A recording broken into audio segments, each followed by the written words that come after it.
Biar hatimu yang menjadi landasan atas setiap iman kami hari ini. Biar hatimu menjadi hal yang terutama di dalam hati kami hari ini. Bapak terima kasih. Pimpin kami terus, terutama di 2 sesi terakhir ini Tuhan. Hanya di dalam nama Tuhan Yesus. Amin. Haleluya. Silakan duduk saudara. Berapa yang senang ini sesi yang terakhir? Atau saudara, rasanya nggak pingin selesai retret ini, Cile. Bentar ya, oke.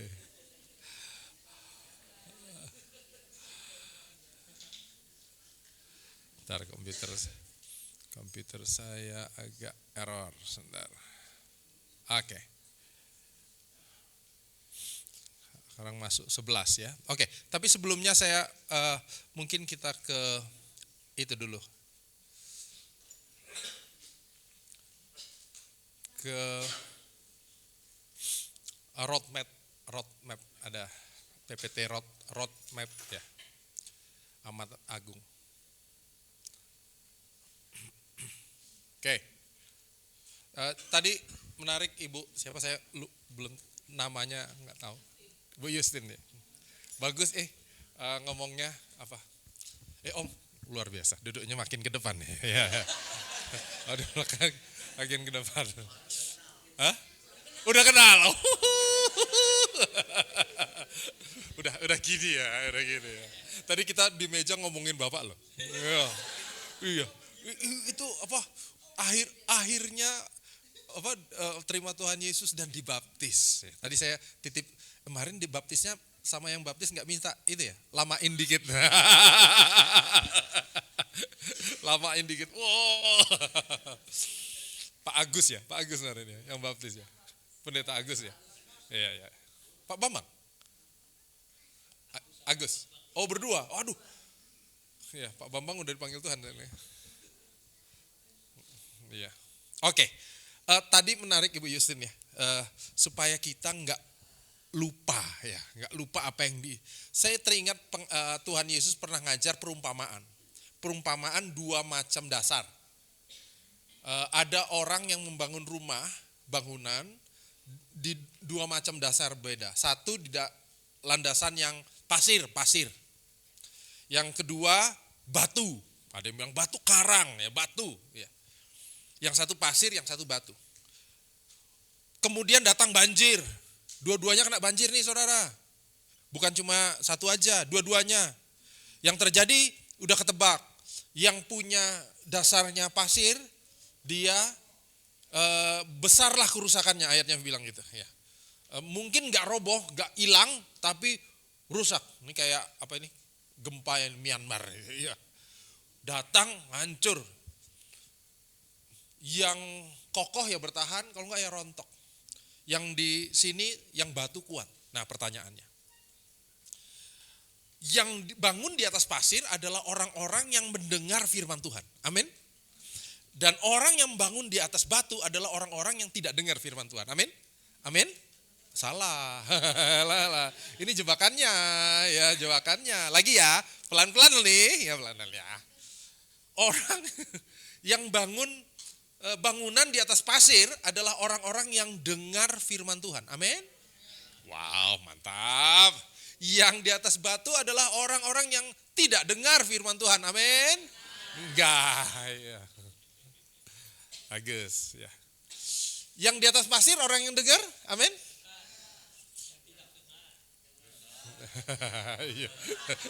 Maaf, kali ini mereka benar Pak. Ya, kadang-kadang kita skip juga. Saya sering skip juga. Ya, tapi yang di atas pasir adalah orang yang dengar tapi tidak melakukan. Yang di sini dengar tapi melakukan. Dua-duanya dengar. Bedanya soal melakukannya. Jadi saya mendorong kita. Habis nanti biasanya kan turun dari gunung ini kan semangatnya juga berapi-api, gunung api. Pingin langsung menginjil gitu, pingin langsung bersaksi gitu. Iya enggak? Tapi nanti mulai seminggu, 2 minggu, dengar ya saudara, lakukan. Karena waktu dilakukan apinya tuh tetap. Api amanat, kapan kita terlepas dari api amanat agung. Saat kita memang gak pernah doain jiwa baru, gak punya perencanaan mau ngomong kebaikan Tuhan untuk orang lain. Waktu kita gak punya itu, akhirnya kita fokusnya di dalam aja, di gereja saja, ya, tanpa punya api untuk jiwa-jiwa baru. Saudara, kalau doain itu ya, lihat orang baru datang itu, ya, karena kita doain, karena kita selama ini perhatian. Jadi nanti kalau punya komsel, ya, mungkin 2 kali setahun punya proyek ketaatan tuh. Apa proyek ketaatannya? Setiap orang kasih nama untuk didoain bareng-bareng, ya enggak? 1 bulan ini kita doain nama-nama ini. Nanti bulan berikutnya nama-nama tadi mulai kita pikirin. Kayak tadi ya, bangun hubungannya gimana nih? Nih teman-teman yang tadi didoain, habis doain, bangun hubungannya gimana ya? Ajak makan si ini nih, Tince nih kayaknya suka makan babi nih. Siapa yang bisa masak babi bagus? Nanti pas ulang tahun undang Tince. Bangun hubungan kayak gitu. Gak ada yang namanya Tince kan? Gak, puji Tuhan. Saya pilihkan nama itu karena orang Manado banyak Tince. Ya, Tince masak di waktu kumpul-kumpul bangun hubungan. Nah, ini proyek taatannya doain. Nah, mulai kita punya proyek misi. Ya, nanti buat kelompok baru dengan yang baru datang. Jangan masukin kalau sebaiknya jangan. Karena saudara kan udah punya chemistry nih. Saudara kan udah bahasanya udah rohani banget nih. Kadang-kadang orang baru datang ngomongnya, aku dengar Tuhan berbicara. Tuhan berbicara. Dia baru dengar. Ya, buat kelompok yang lebih sederhana untuk orang-orang baru. Seru saudara. Jadi setahun paling enggak kelompok kita menghasilkan 2 kelompok kubu doa baru gitu. 2-3 orang yang kayaknya kurang excited nih. Saya udah semua tenang aja ya. Ini sesi terakhir. Amanat agung dulu ya. Oke. Saya akan ini kan sampai jam 12 ya. Mungkin 12 kurang kali. Oke, supaya saudara persiapan check out dan makan dan happy dulu. Oke, di sini. Oke, cepat aja ini. Coba next ya.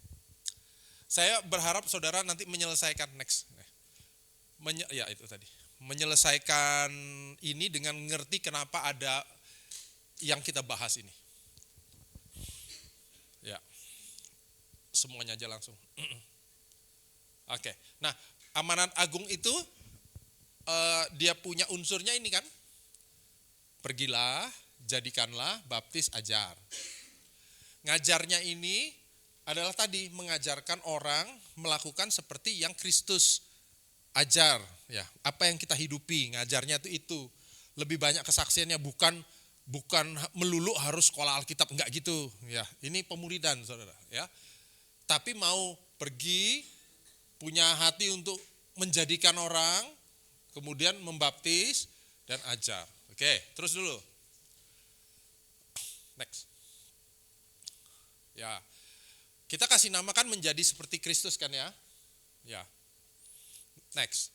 Kita ambil M-nya kan M-nya menjadi seperti Kristus, gitu ya. Terus kenapa kita ambil ini serinya, nanti ada memimpin seperti Kristus. Kenapa kita buat bahan MSK? Bahan MSK itu dibuat supaya paling tidak di GBI punya bahan pemuritan yang sesuai dengan pengakuan iman kita. Saya percaya banyak pemuritan yang bagus bahannya saudara. Saudara bisa belajar dari pemuritan gereja-gereja lain gitu. Cuma kalau MSK memang kita mau terapkan supaya kita punya bahan yang sesuai dengan pengakuan iman kita. Makanya kita mengajar di bab 8 ya, bahasa roh. Ya. Pemuritan yang lain mungkin nggak ngajar bahasa roh. Tuh. Kenapa kita ngajar? Karena GBI kita mendorong karunia berbahasa roh. Ya. Kita mengajar juga perpuluhan, nggak banyak tuh gereja ngajar perpuluhan. Ya. Karena agak sensitif kan? GBI sikat, ajar ya, ajar. Ya. Karena untuk kita perpuluhan bentuk kasih. Jadi nggak usah harus takut-takut. Justru kita ngasih perpuluhan dengan happy, dengan sukarela. Bukan karena takut. Kalau nggak ngasih, entar Belalang datang Pak, gitu. Rumahku dibakar nih Pak. Saudara, ini bukan kayak jatah preman saudara. Itu kalau preman di pasar gitu ya, upetinya sebulan nggak dikasih, toko kita dilemparin batu. Itu preman. Perpuluhan nggak gitu, ini bentuk kasih kita itu loh. Tuhan, hatiku tuh penuh sama Engkau. Apa yang aku bisa? Jangankan 10%. Saudara tahu kan 10% itu adalah kepunyaan Tuhan. Amin? Kok amin lagi ya? 100% punyanya Tuhan. Ya Allah. 10% itu bukti hati kita ini loh, bukan punyanya Mamon, punya Tuhan. Amin. Nah itu. Jadi 100% punya Tuhan. Yang 10 ini hanya buah kita yang mengasihi Tuhan nih. Tuhan nih. Ini bentuk persembahan yang terbaik itu loh. Nah, gitu. Tuhan mah nggak lihat nominalnya. Ya. Yang lihat nominalnya kita. Hati kita tuh terpengaruh nominal. Makanya saya ajak ada anak pemuritan. Kalau ngasih sampai hatimu bergerak. Jadi kalau ngasih 10 nggak ada gerakannya, tambah 20. Nggak bergerak juga 50. 100 nggak bergerak juga 200. Nanti tiba-tiba mulai ada bergerakan tuh. Pas 500. Itu. Gitu. Karena Tuhan lihat hati. Ya, Oke, terus dulu, enggak ada hubungannya tadi.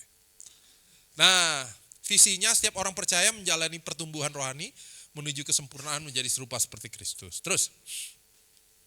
Oke, terus.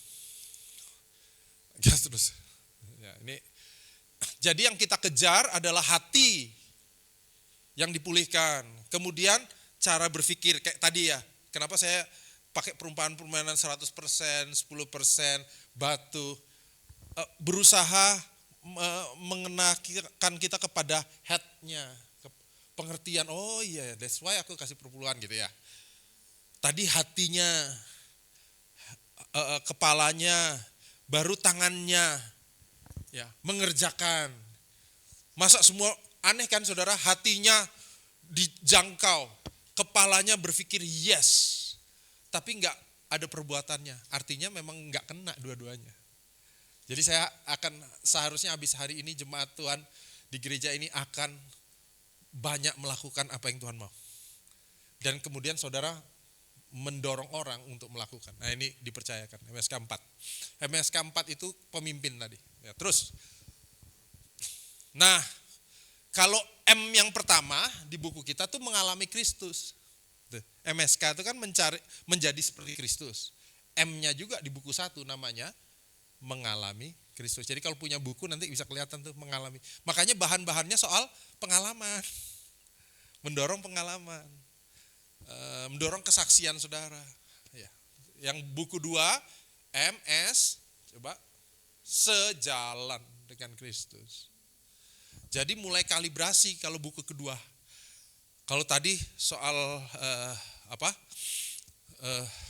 jadi lupa M-nya tadi. Mengalami, soal pengalaman. Yang kedua, kalibrasi. Karena dalam kita menjalani, kita perlu banyak pertobatan. Ini kehidupan kemenangan nih, sejalan dengan Kristus. Terus, kokoh. Karena hidup kita penuh badai. Enggak ya? Hidup saya, ya hidup kita itu penuh badai, penuh pencobaan, ada struggles. Nah kita perlu punya fondasi yang kokoh dalam Kristus. Ya, terus aja. Ya, selesaikan 5 menit. Nah, terus ini MSK 4. Terus ya. Itu bukunya ya. Nanti kalau Bapak Ibu mau bukunya bisa hubungi Ezra kali, hubungi Ibu Marlina ya di sekretariat. Ada bukunya. Rasanya satu set 35.000. 65. Luar biasa, maaf. 65. Tapi saya pernah coba fotokopi lebih mahal dari itu ya. Saya coba fotokopi pernah. Kan ada daerah apa yang, Pak sini susah Pak ininya, transportnya apa gitu. Oke saya bawa satu, nanti saya seizin ini kita coba fotokopi. Mereka fotokopi, lebih mahal. Tapi wah kalau gitu ya mendingan beli asli aja ya. Jadi 65 dapat 3 buku, MSK 1, 2, 3 gitu ya. Ciri khasnya terus, ya aneh. Nah, menjadi seperti Kristus sesuai tata gereja, Sosialis visi. Jadi kalau kadang-kadang gini, kalau kita menerapkan MSK di gereja gitu ya, saudara saya suka kata ini. Kalau kulturnya ada, visinya tercapai. Kalau kultur. Kadang-kadang visi terpisah dari kultur. Kulturnya sesuatu, visinya sesuatu lain. Sehingga orang menghidupi sesuatu yang bukan visi. Kalau dari pemuritannya dibangun kulturnya sesuai dengan visi, maka kita nggak usah susah-susah lagi menjangkau visi. Dalam keseharian kita, tiba-tiba visinya tercapai nih, gitu. Ya, kita mengerti apa yang Tuhan mau. Terus, ya. Next Dan. Ya, kalau saya juga ini jenjangnya ya. Saya akan tinggalkan inilah di sini. Jadi kalau saudara nggak usah difoto nggak apa-apa, nanti saudara ambil itunya. Perjalanannya kalau dalam bayangan pengurus pusat ini, jiwa baru, kalau dia udah menyelesaikan MSK 1, tertanam di gereja lokal, terima baptisan selam dan baptisan roh, masuk dalam komsel, itu di jenjang pertama tuh, mengalami Kristus, MSK 1. Jenjang berikutnya sejalan, dia menyelesaikan MSK 2, punya kehidupan dengan firman, doa, puasa, pemberian, giving, ya, bersaksi, terlibat pelayanan komsel di gereja, masuk jenjang yang kedua. Kokoh menyelesaikan MSK 3, mulai jadi pengurus, ya. Jadi kalau di tempat saya juga gitu, kalau begitu dia mau diangkat di ketua bidang gitu ya, kita lihat pemuritannya udah sampai mana. Ya, ini jadi kayak prasyarat juga gitu. Komsel terlibat misi, rajin misi, jadi pembimbing rohani untuk beberapa orang. Oke. Dan ujungnya memimpin seperti Kristus. Oke, next. Habis ya, oke. Nah, saya masuk bahan ya. Itu silabus sedikit. Ya, silabus. Bahan 1 akan saya selesaikan dalam waktu 30 menit. Ya, saya memberi harapan. Ya, memang kadang-kadang menunggu menjadi sesuatu yang sukar. Sebentar, 11 ya. Nah, menunggu menjadi sesuatu yang sukar, kenapa saudara? Karena kita nggak tahu ujungnya, kadang-kadang ya. Jadi kayak orang Israel disuruh Musa, tunggu aku ya. Musa nggak ngasih tahu sampai kapan. Ya, sehingga Musa masih di Gunung Sinai, masih di atas Gunung Sinai, ketemu Tuhan, di sini buat lembu emas. Belum selesai. Dan waktu mereka ngomong sama Harun kan ngomong gitu ya, buatkan kami dong, Yahweh itu kayak apa? Sebab Musa yang suruh kami ini, kita nggak tahu turunnya kapan. Nunggu itu sesuatu kalau nggak tahu kapan endingnya. Jadinya saya kasih saudara hiburan itu. 30 menit ini saya akan selesaikan. Supaya saudara tahu endingnya. Oke, memberi dengan prinsip yang benar. Ini salah satu keunikan bahan MSK menurut saya. Oke, next ya. Yuk kita baca sama-sama 2 Korintus 9 ayat 7 sampai 8. 1, 2, 3. Hendaklah masing-masing memberikan menurut kerelaan hatinya, jangan dengan sedih hati atau karena paksaan, sebab Allah mengasihi orang yang memberi dengan sukacita. Terus, dan Allah sanggup melimpahkan segala kasih karunia kepada kamu, supaya kamu senantiasa berkecukupan di dalam segala sesuatu, dan malah berkelebihan di dalam berbagai kebaikan. Ya. Saya suka tulisan Paulus terhadap jemaat Korintus yang mendorong soal pemberian. Karena jemaat Korintus bukan orang yang berlebih banyak. Ya. Biasa, bahkan cukup tertekan. Yang menarik juga menurut saya adalah Paulus kalau ngajar sesuatu, kedisiplinan, dia tidak pernah mencontohkan sesuatu yang lain selain Kristus. Jadi selalu gini, ingatkah kamu soal kasih karunia Allah? Makanya kita harus memberi, ya enggak? Ada orang yang mengarahkan kepada dirinya. Ya. Saya aja memberi, kamu pasti bisa. Itu saya. Ya. Keteladanan bukan tujuan, saudara. Sorry ya, maaf. Keteladanan itu buah dari saat kita mengikuti Kristus, orang meneladani. Kalau orang tidak meneladani, nggak apa-apa. Bagian kita mengikuti Kristus. Amin ya. Amin ya. Mazmur 127 bilang gini, Tuhan memberkati orang yang dikasihinya pada waktu mereka tidur. Amin. Haleluya. Haleluya ya. Buat yang sedang ya, berarti engkau diberkati. Haleluya. Jangan tertuduh atau saudara lihat sebelahmu lagi diterima berkat kan? Wih, terima berkat dia. Langsung marah. Ih, marah. Ini retret kok tidur. Enggak apa-apa. Terima berkat. Enggak apa, that's okay. Karena seringkali kita susah tidur di Jakarta. Tapi begitu retret gampang tidur ya. Bagus, itu lagi terima berkat. Jadi kalau saudara lihat ada yang sedang terima berkat, tepuk dia penuh kasih kan? Halo, tante, om, bagi-bagi berkatnya dong. Kita kan di sini bareng. Ya. Tapi yang menarik, Mazmur 127 juga mencatat soal tentang anak-anak muda. Anak-anak muda adalah anak panah di tangan pahlawan katanya. Berbahagialah kamu yang banyak mengumpulkannya gitu. Ya. Jadi kalau anak-anak muda, anak panah, nih Daniel nih masih muda ya. Kamu umur berapa? 21. Wow, muda sekali ya. Tadi siapa? Hosea 16. Wah, saya umur 16, masih di mana? Saya bertobat 18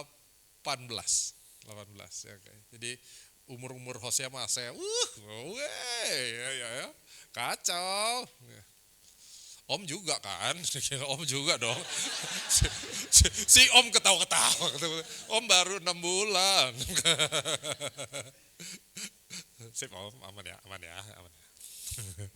Nah, saya lupa kok bisa mau ngomong situ tadi apa dia. Oh, Mazmur 1, ya. Jadi kalau anak-anak muda, anak-anak panah, ya kita orang tua, apanya? Bukan. Pahlawan. Ayatnya kan bilang pahlawan, bukan busur. Haleluya. Apa bedanya busur dengan pahlawan? Busur tugasnya ngutus-ngutus aja tuh. Ya. Sekolah minggu ya. Sekolah minggu. Besok kamu nggak boleh bolos loh. Sekolah minggu. Ya.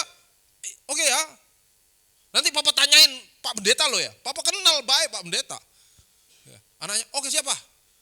Papa ikut? Papa nih kebetulan nih. Ya papa mau sepedaan. Ya. Ini papa nih sepeda. Saudara, itu busur.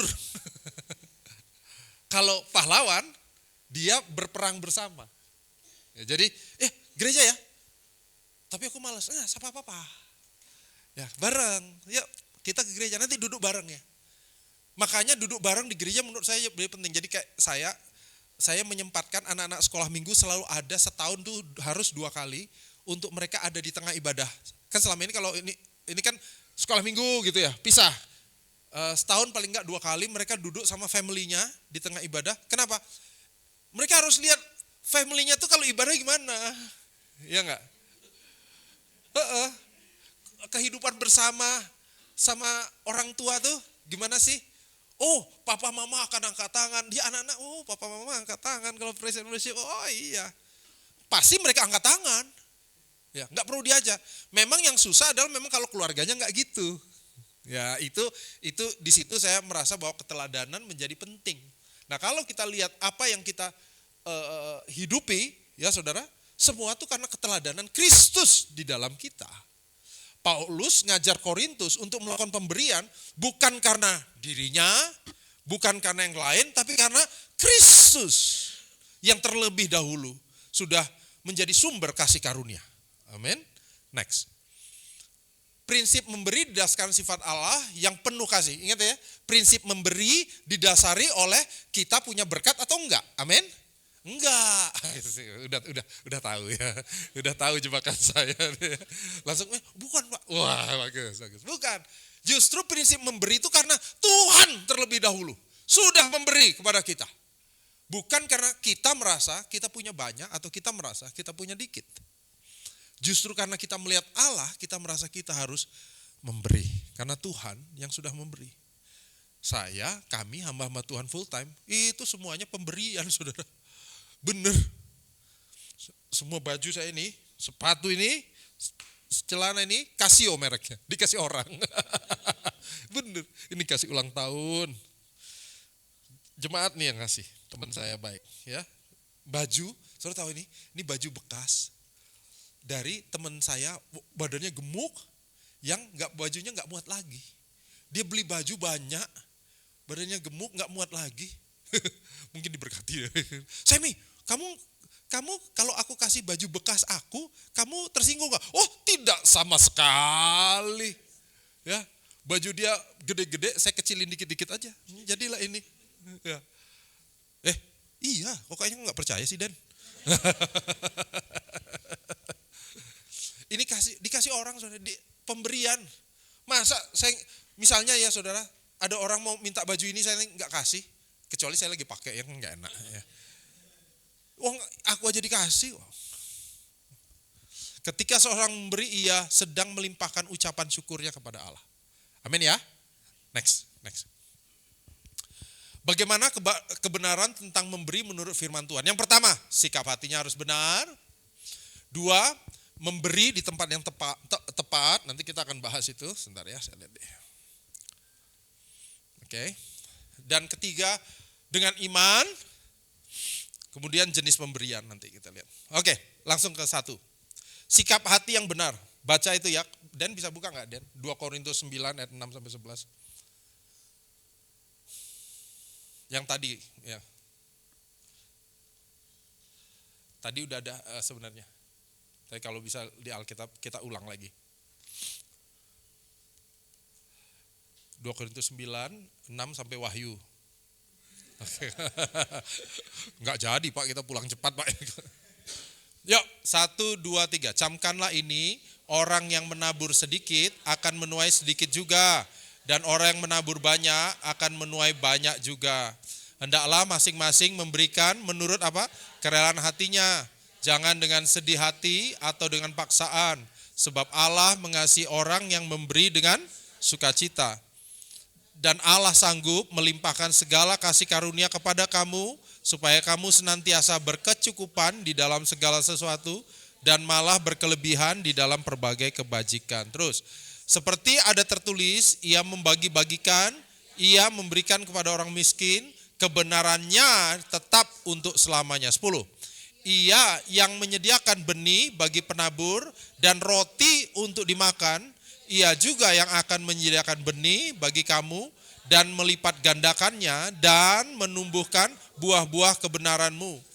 Kamu akan dipercaya dalam segala macam kemurahan hati dan yang membangkitkan syukur kepada Allah oleh karena kami. Jadi kalau saudara lihat tadi di depan, yang pertama adalah rela hati. Ya, boleh balik lagi ke PowerPoint juga boleh. Ya. Kalau memberi dengan rela, memberi gak usah transaksional. Ya, walaupun saya tahu perhatian kita terhadap pemberian itu jadi penting. Jadi dengan sendirinya terjadi. Misalnya ya contoh nih, saudara nyumbang keyboard di gereja. Misalnya nih ya, nyumbang keyboard di gereja. Tiba-tiba hari itu kok saudara nggak dengar suara keyboard. Misalnya, kok cuma suara gitar. Tiba-tiba saudara akan mulai nanya ke bagian musik, kok tadi nggak ada keyboardnya ya? Oh memang hari ini di jadwal kita ini akustikan nggak pakai piano, misalnya. Tapi concernnya ada, kenapa? Kemarin nyumbang keyboard kok nggak dipakai, gitu ya. Atau baru nyumbang AC, AC pas nyumbang AC, pas masuk panas. Saudara, mulai, aku kan udah nyumbang AC kemarin, kok nggak dipakai, misalnya gitu ya. Memang ada concernnya terhadap setiap pemberian kita. Tapi gini, jangan itu menjadi sebuah fokus dalam pemberian, jangan transaksional. Saya percaya tadi ya, waktu engkau memberi, ada yang sumbernya itu bisa dijadikan benih, ada yang dijadikan roti. Tuhan memberi kita, ada yang untuk dijadikan roti, ada yang dijadikan benih, gitu. Prinsipnya ayat berapa tadi ya? Ayat 10 kayaknya tadi. Bisa dilihat Den. Ya, Ia yang menyediakan benih bagi penabur dan roti untuk dimakan. Oke? Benih nggak bisa dimakan. Benih harus ditabur. Jadi waktu Tuhan ngasih sesuatu buat saudara, doa sama Tuhan. Tuhan, ini benih apa untuk dimakan? Ya. Benih mungkin ditabur di kehidupan orang lain. Saudara mulai mengerti, oh benih mungkin ditabur dalam bentuk investasi yang Tuhan mau untuk memelihara hidup saudara di masa depan. Tapi juga ada roti, oh ini berkat ini untuk sesuatu yang aku gunakan. Saya ngukurnya biasanya melihat apakah yang Tuhan kasih ini needs, sesuatu keperluan saya, atau kebutuhan atau cuma added value, apa Bu? Kemauan, yes, setuju. Saya mau atau kebutuh. Kalau dia banyakan maunya, saya biasanya jadikan dia benih. Tapi kalau dia memang untuk kebutuhan, saya makan karena ini roti saya. Ya, karena ini roti untuk kebutuhan. Tapi kalau dia kemauan, saya jadikan benih. Tapi harus rela. Waktu menabur harus rela. Yang kedua, jangan dengan sedih. Amin ya. Jadi, Pak, saya jual rumah saya nih Pak. Ini semua untuk gereja. Untuk Tuhan. Saya harus cek lagi. Bapak hatinya gimana saat ngasih? Saya sih sebenarnya terpaksa loh. Terpaksa kemana? Tuhan suruh saya. Tuhan tuh enggak suruh saudara maksa-maksa yang gitu tuh. Enggak gitu tuh. Ya, itu di luar dari karakter Allah. Tuhan tuh mendorong kita memberikan dengan hati penuh kelimpahan. Ya. Jumlahnya bukan soal jumlah. Itu pasti soal memberi itu ya. Memberi dengan kelimpahan. Bukan soal nominalnya, tapi soal hati yang penuh kelimpahan. Ngantar orang pakai kendaraan saudara itu pun memberi.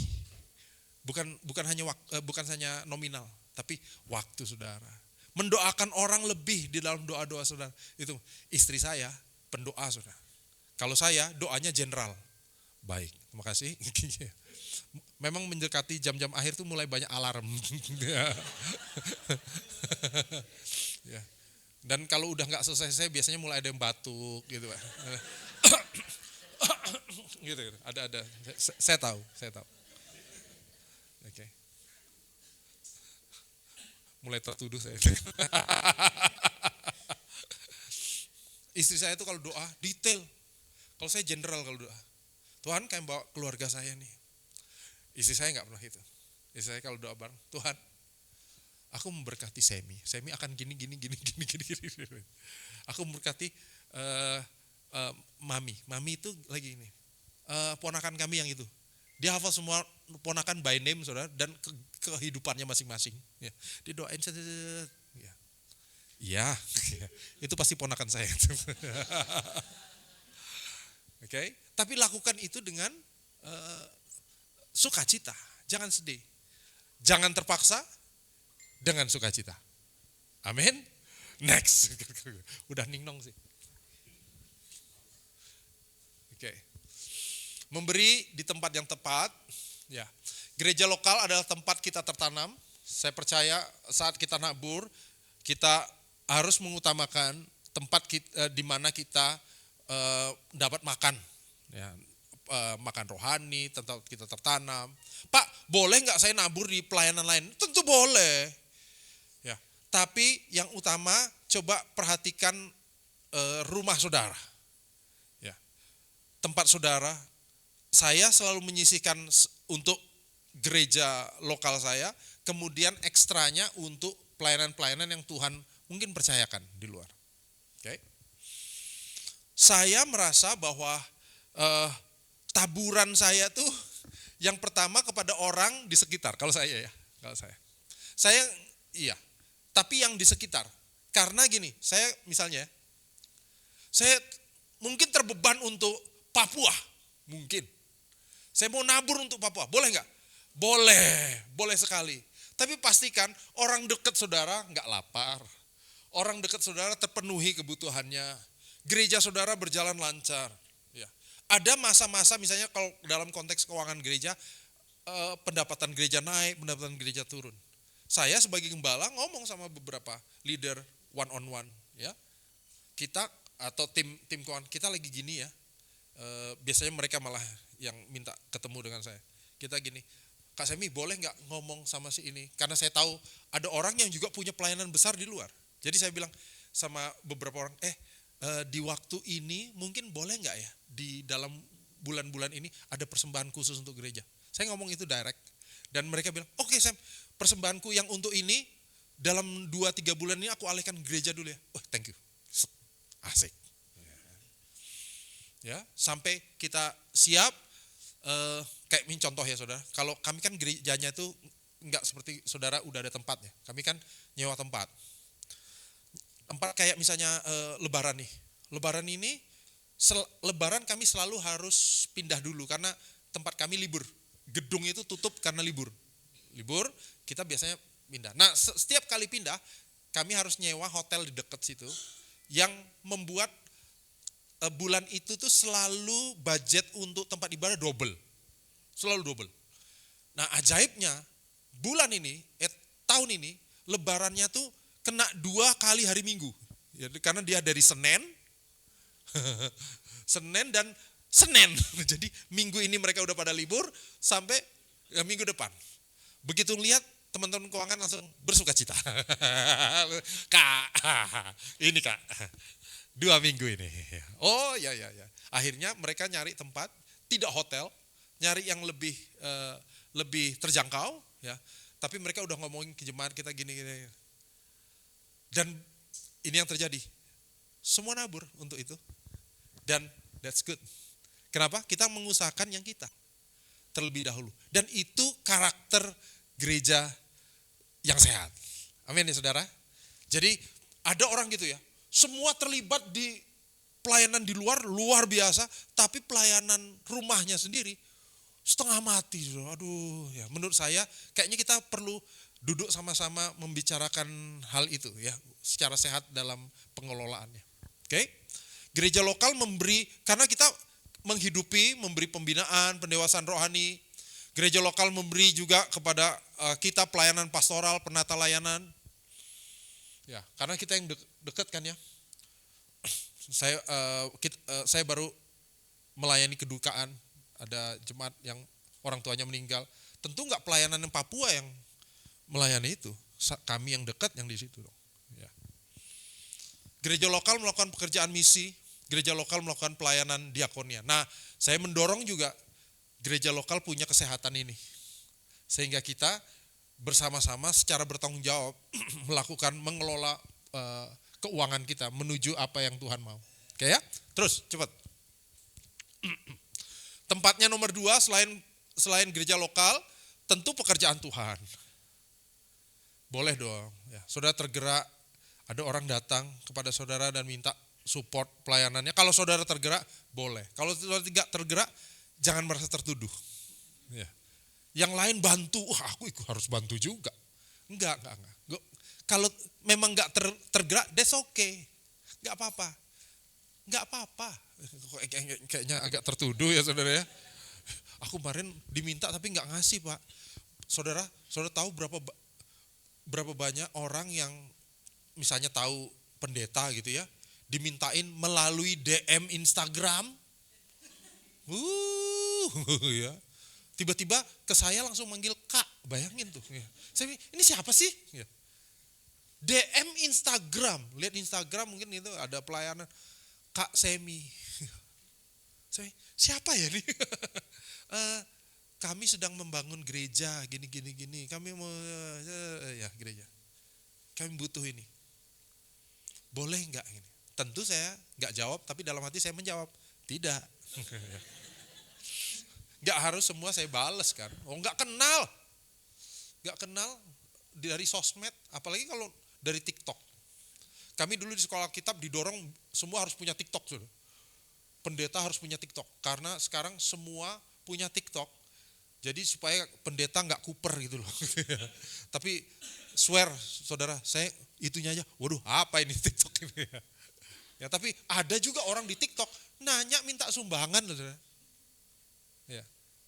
Jangan merasa tertuduh ya. Kalau nggak kenal, memang nggak kenal. Tapi dengar, untuk orang yang kenal pikirin baik-baik. Ya. Orang-orang yang memberikan hidupnya untuk membangun hidup kita. Orang tua, hamba Tuhan. Ya. Kemarin ada khotbah satu pendeta yang bilang gini, kalau orang tuamu gini, dia lagi bahas perpuluhan. Ya, dia bilang gini, saudara, nggak usah kasih perpuluhan. Kalau orang tuamu aja nggak kamu support, ya kan? Menurut saya ini bukan dikotomi. Kalau saya ya, orang yang ngasih perpuluhan pasti support orang tuanya. Lagi ya, seharusnya orang yang ngasih perpuluhan pasti support orang tuanya. Kan aneh, dia ngasih perpuluhan nggak ngasih orang tuanya. Atau ngasih orang tuanya nggak ngasih perpuluhan. Aneh saudara. Karena lagi ya, ini nggak dikotomi. Kan tadi ya, prioritas utama kita siapa? Tuhan. Tuhan yang ngasih orang tua, Tuhan yang ngasih pelayanan ini. Saat kita mengutamakan Tuhan, kita mengelola keuangan kita untuk bisa menjadi berkat untuk semua gitu. Jadi bukan pilih-pilih gitu loh. Ya. Jadi kalau memang dia nggak ngasih orang tuanya, karena dianya nggak mau, ya bertobat. Bertobat dong. Ya. Ini bukan pilihan-pilihan gitu. Ya. Ya. Menurut saya, kita sebagai orang tua harus ngajarin anak-anak kita juga memanage keuangan dengan baik. Haleluya. Oke. Saya lihat wajah-wajah sejahtera ini mulai berat karena memberi dari tadi ini. Orang yang membutuhkan, orang-orang miskin, janda miskin, dan yatim piatu. Ya. Di gereja kami tentu ada kegiatan sosial, tapi saya batasin. Saya nggak suka, maaf ya, ini pandangan pribadi ya. Saya nggak terlalu suka ngunjungin panti asuhan. Saya nggak terlalu suka. Saya lebih suka ngadopsi anak gitu, dibanding gereja datang, buat acara, ngasih, pulang. Ketemu lagi 2 tahun lagi. Ketemu lagi tahun depan. Puji Tuhan kita punya bentuk itu, cuma akan lebih efektif nih saudara. Uangnya tadi datang ke panti asuhan. Ya, hey, ada yang kita bisa bantu nggak untuk pendidikan satu anak selama setahun ini? Dari gereja kan support. Nanti setiap bulan orang dari gereja datang sama anak ini ngobrol, ngasih waktu gimana hidupmu, gimana sekolahmu, apa yang bisa kita bantu. Itu akan lebih masuk di hidup anak ini dibanding kunjungan kita sekali setahun, ya hanya untuk ngasih dia sembako. Udah gitu dia ngeliat kita, wah orang Kristen baik banget, pergi. Ketemu setahun lagi. Lebih baik nih punya uang, support hidup mereka. Tapi dari gereja kami support beberapa anak sekarang. Oke? Tiap bulan kita kunjungi dan ngajar sama mereka. Ikut kegiatan anak-anak supaya mereka paling nggak bisa cerita buat. Itu yang saya menjadi pilihan saya, bukan ideal nih, tapi menjadi pilihan saya untuk lebih kena di kehidupannya dibanding hanya sosial. Tapi kita perlu memberi untuk mereka. Minggu ini anak-anak sekolah minggu akan ngasih, akan ngumpulin untuk memberi. Dan saya suka kegiatan sekolah minggu yang ini namanya Home Pimpa atau apa mereka kasih gitu. Ya, Home, gereja kami namanya Home.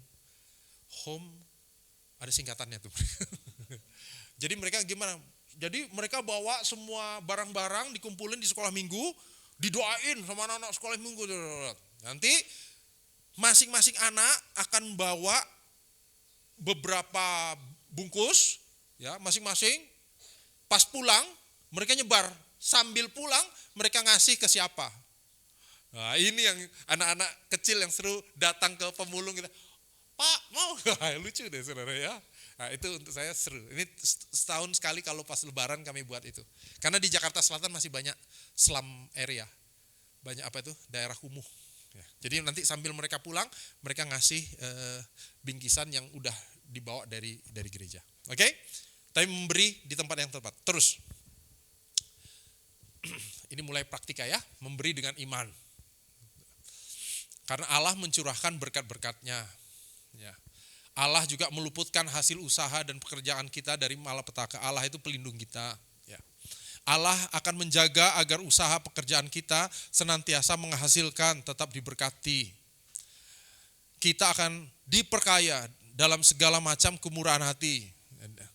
Begitu kalau kata ini dipotong ya, kita ini akan diperkaya. Orang kaya. Padahal yang dimaksud soal kemurahan hati. Amin ya. Ya. Ada orang yang demikian berlimpah tapi nggak pernah memberi. Jadi bukan soal tindakannya, soal kemurahan hati. Orang yang selalu merasa cukup akan terus memberi. Kenapa? Hatinya cukup. Kita sedang menabur kebaikan untuk masa yang akan datang. Amin ya. Mungkin sesuatu yang bahkan Bapak Ibu belum lihat hari ini. Mungkin di kehidupan anak kita. Mungkin cucu kita nanti akan mendatangkan buahnya. Amin ya. Terus kayaknya sudah selesai nih. Ya, di 4. Ya. Jenis pemberian yang ada di Alkitab tentu perpuluhan, ucapan syukur, persembahan khusus. Kemarin satu anak sekolah minggu, wah lu, saya happy sekali. Pas baru kemarin, namanya Ben, umurnya 7 tahun.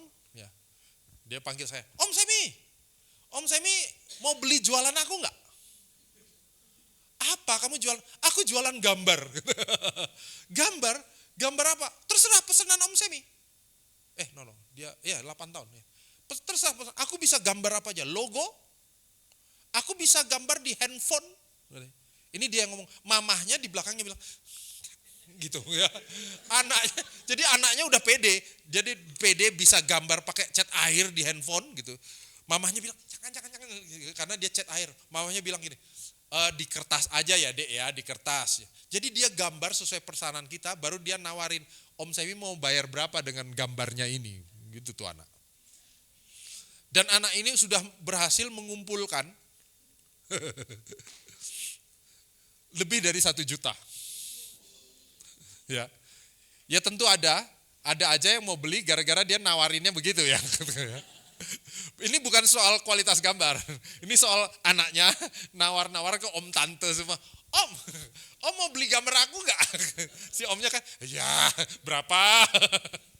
Ya kan saudara, udah mau. Dan dia cita-citanya ngumpulin duit itu adalah untuk beli teropong. Dia suka teropong.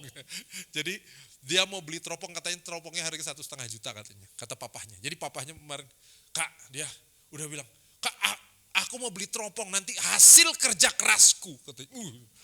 Ya. Tapi ini yang buat saya happy kemarin. Dia datang ke kantong persembahan, bawa uang 150.000. Ya. Apa ini? Istri saya yang nanya, ini perpuluhan. Perpuluhan. Ya, ini perpuluhan sama untuk persembahan aku katanya. Saya suka gini, keluarga yang membangun sebuah nilai di tengah-tengah keluarga mereka. Bukan nominal lagi, value. Bangunlah nilai ini di tengah kita, jadi dihidupinya santai. Dan itu masuk di dalam culture kita ya. Persembahan syukur, persembahan khusus, persembahan sulung. Itu tergantung saudara loh. Semua nanya sama saya, berapa jumlahnya misalnya ya. Perpuluhan. Kalau kita jual mobil, berapa perpuluhannya? Ya, kan mobil saya. Keuntungannya juga nggak ada, karena dia turun Pak, depresiasi. Dari harga beli, dia turun Pak, depresiasi. Jualnya mana? Saya mau bilang sesuai iman. Jadi ini bukan soal nominal nih. Bukan soal nominal. Sekarang kita pakai uang. Tapi zaman itu perpuluhan apa? Hasil bumi saudara. Yang terbaik di panenan pertama. Ya kan? Pakai hasil bumi. Masa bulirnya mau dihitung juga? Enggak dong. Ya. Kan kira-kira juga. 1/10-nya itu seberapa kalau hasil bumi? Sulit dong. Paling tidak pakai beratnya mungkin. Tapi yang dipentingkan tuh imannya, yang memberi sama Tuhannya ini loh. Apa imannya? Perpuluhan itu soal hati yang diserahkan. Soal syukur kepada Tuhan. Tuhan sebagai yang khusus dalam hati saudara. Dan yang sulung, ya enggak?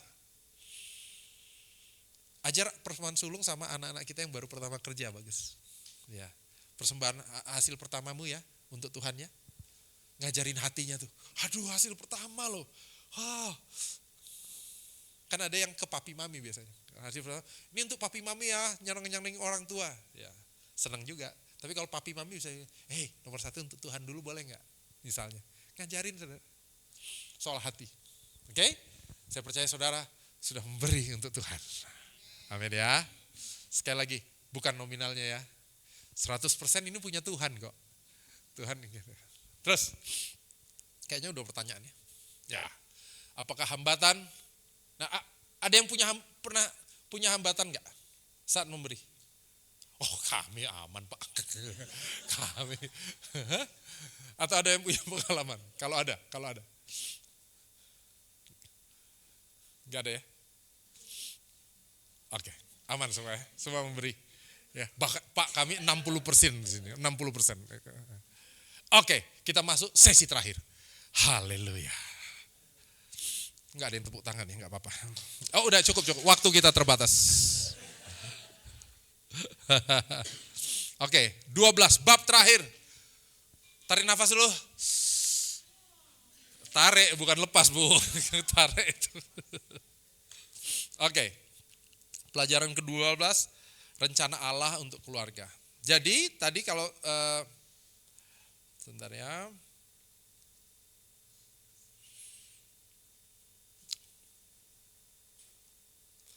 Kalau kita lihat MSK 1 itu dimulai dengan kasih Bapa. Ya, pengenalan kepada Tuhan sebagai sumber. Dan dia mengakhirinya dengan family. Yang menarik adalah waktu kita mengenal kasih Bapa, kita mengenalnya dalam sebuah pribadi yang hakikatnya satu tapi 3 pribadi. Menarik tuh. Dicontohkan ke dalam keluarga, di dalam kehidupan kita semua. Alkitab juga dimulai dari sebuah persekutuan family dan diakhiri pernikahan anak domba di kitab Wahyu. Makanya ujungnya dari yang kita bahas di MSK 1 paling enggak kita harus menyentuh dari panggilan utama dalam pemuritan. Harusnya anggota keluarga merupakan misi utama setiap pemurid di GBI. Ya. Jadi bukan di luar dulu, di dalam nih. Aneh nih, pelayanannya luar biasa di luar, di dalam nggak punya hubungan sama anggota keluarga. Saya nggak bisa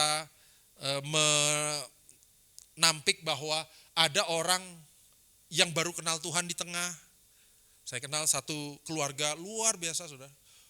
Papa, mama, tiba-tiba di usia anak-anak udah SMA, dan ini pernikahan kedua.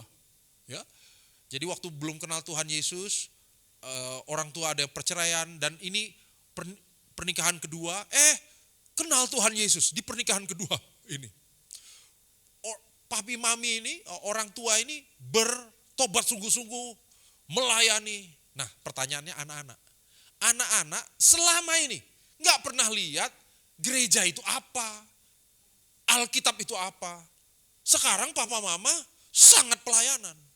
Ya saudara, saya melihat betapa orang tua berusaha ngajak anaknya ke gereja, baca Alkitab, ya, punya persekutuan di rumah. Anak-anak masih merasa terpaksa. Kenapa? Karena belum dibangun dari hubungan tadi, Pak. Itu yang membuat saya belajar, kita harus mulai dari hubungan. Jadi, kalau ini terjadi, saudara, mulailah selalu hubungan diperbaiki dulu. Hubungan, di dalam hubungan ini mulai masukkan kebenaran firman. Bukan sebaliknya ya, bukan sebaliknya. Oke, terus kita masuk ke family ya. Rencana Allah untuk family. Kita baca sama-sama ya. Seperti biasa kalau di MSK selalu ada dasar firman Tuhannya. Yuk, 1, 2, 3. Maka Allah menciptakan manusia itu menurut apa? Ya, menurut gambar Allah diciptakannya dia apa? Laki-laki dan perempuan diciptakannya mereka. Allah kemudian memberkati mereka, lalu Allah berfirman kepada mereka, beranak cuculah dan bertambah banyak, penuhilah bumi dan taklukkanlah itu, berkuasalah atas ikan-ikan di laut, burung-burung di udara, dan atas segala binatang yang merayap di bumi. Amin. Bentar, saya buka sini. Next slide. Jadi keluarga adalah inisiatif Allah. Amin ya. Keluarga bukan saja musim kehidupan. Ya, banyak yang merasa bahwa keluarga itu musim kehidupan. Dari kecil, gede, sekolah tamat, ngapain lagi? Kerja. Habis kerja, ya merit dong. Kok nggak merit sih? Musim kehidupan nih. Ya, ditanya terus, kapan merit? Setiap ketemu keluarga, meritnya kapan? Ya. Kenapa? Karena keluarga ini merasa bahwa ya harus berkeluarga. Enggak, keluarga justru inisiatif Allah. Kenapanya nanti kita akan lihat sama-sama. Tujuannya adalah multiplikasi, melahirkan keturunan ilahi. Lagi ya, catat ya, keturunannya apa? Ilahi.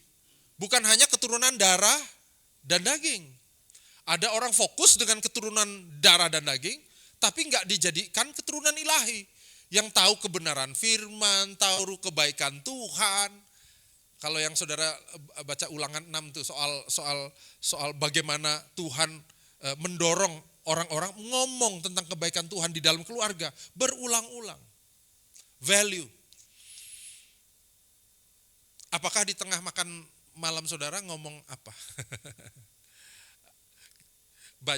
Banyak sekarang orang tuanya sukses punya usaha, anak-anak nggak mau nerusin loh. Lucu ya. Saya mendapati salah satu penyebabnya nggak ada faktor tunggal sih. Salah satunya adalah orang tua memang nggak pernah ngomong tentang usahanya ke anak-anak. Yang dikedepankan tuh ya sistem aja. Ini ngatur ini diajar.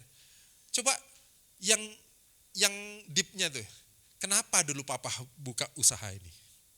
Kenapa papa seneng usaha ini ya? Usaha ini ternyata nolong banyak orang loh. Melalui usaha ini dulu kita susah, tapi Tuhan buka jalan. Melalui usaha ini papa ngeliat pertolongan Tuhan. Nah, anak tuh melihat value-nya yang dalam, bukan hanya soal teknis. Itu yang menyebabkan, sama soal hal yang rohani juga gitu. Kenapa ya orang tua ini jadi rohani ini kenapa sih? Apa yang terjadi di sini? Nah, itunya yang harus di-sharing. Itu yang ada itu keluarga ilahi, saudara. Tapi kalau itunya nggak pernah diomongin, jangan-jangan kita hanya keluarga anak darah dan daging aja, keturunan darah dan daging. Sehingga buat saudara yang nggak dikaruniai anak, dengar ya, Tuhan mengasihi saudara.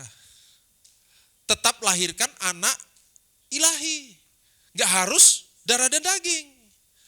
Kalau engkau dikaruniai anak angkat, ya jadikan yang ilahi. Atau memuridkan, merupakan keturunan ilahi dari apa yang saudara muridkan. Jadi enggak harus keturunan darah dan daging juga. Either way, oke? Tapi yang pasti harus keturunan ilahi, Maleakhi 2 tuh. Dan berkuasa mengelola bumi. Tetapi iblis berusaha menggagalkan tujuan Allah dengan berbagai macam cara, ya. Nah, bagaimana keluarga Kristen memenuhi rencana Allah? Paling tidak ada 3 tuh. Ya. Takut akan Allah. Yang kedua, memiliki hubungan baik antar anggota keluarga. Yang 3, menjadi berkat bagi masyarakat sekitar. Amin ya. Coba cek di tengah keluarga saudara. Mungkin, oh iya Pak, takut akan Allah. Oke. Ya. 2, memiliki hubungan yang baik antar anggota keluarga. Saya merasa kalau saudara takut akan Allah, harusnya yang kedua terjadi. Tapi ada orang yang merasa takut akan Allah, tapi keluarganya enggak baik-baik saja. Mungkin yang harus dicek adalah apakah aku betul-betul takut akan Allah keluarganya. Atau saya kira takut akan Allah tapi ternyata enggak. Di dalam yang kita takuti masih ada beberapa hal yang saya takuti lebih dari Allah. Tahun ini saya bertobat. Pertobatan lumayan. Karena di awal tahun 2024 saya merasa akan ada perubahan di tahun 2025 dalam struktur pelayanan saya. Jadi di awal 2024 saya udah notice 2025 mungkin kita akan ada perubahan, saya udah mulai mikir. Nah, saya nih orangnya how to, anak cowok ya. Cowok tuh biasanya how to, mikir gimana, strateginya apa untuk pelayanan. Istri saya, ini Istri saya tuh orangnya konsep. Ya. Pinter, rajin, belajar. Ini dia guru, dia dosen, dia konsep. Kalau saya tuh how to, kalau istri saya why. Gimana? Ya. Apa? Why? Kenapa? Kami beda banget ya. Saya lahir di Sumatera, papa saya Manado, mama saya Jawa. Istri saya Ambon papanya. Ambon, asli Ambon. Hitam, tinggi, besar, keriting, pekat. Mengkilat. Asli papanya, papa mertua saya Ambon. Ambon keras ya. Udah meninggal dia. Mamanya Jawa, Kutoarjo, halus gitu. Istri saya lahir besar di Pelabuhan Ratu. Ya, jadi besar dengan bahasa Sunda. Jadi ngomong Sunda gitu, halus. Kalau marah diem. Kalau saya marah nanya.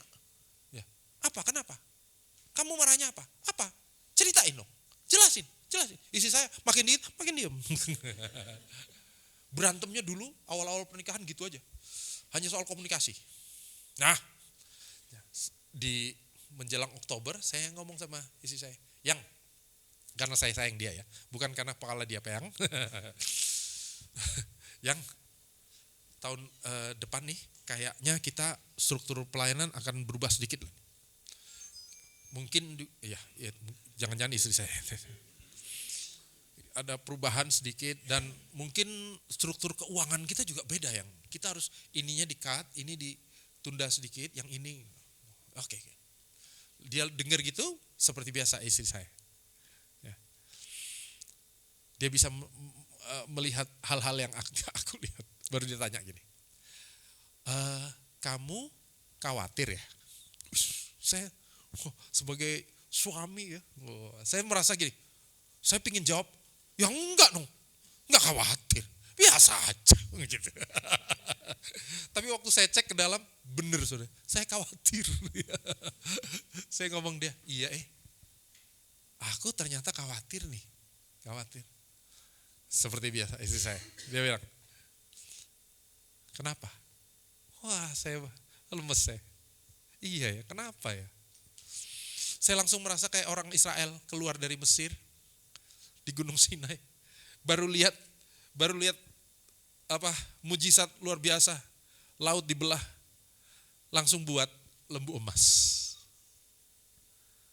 Saya baca itu dulu, orang Israel baru lihat mujizat, nggak percaya Tuhan Yesus. Ini juga ternyata. Kami selalu ditolong Tuhan dalam masalah-masalah ekonomi, ya, selalu saudara. Yang saya bertobat, kok ya khawatir ya? Kenapa ya? Oh, saya makin tahu buat saya rencana segalanya. Buat saya loh. Ternyata buat saya rencana itu di atas Tuhan posisinya di hati. Jadi kalau saya nggak yakin dengan rencananya, rencana saya akhirnya khawatir. Terjadi nggak ya? Enggak ya, apa ya?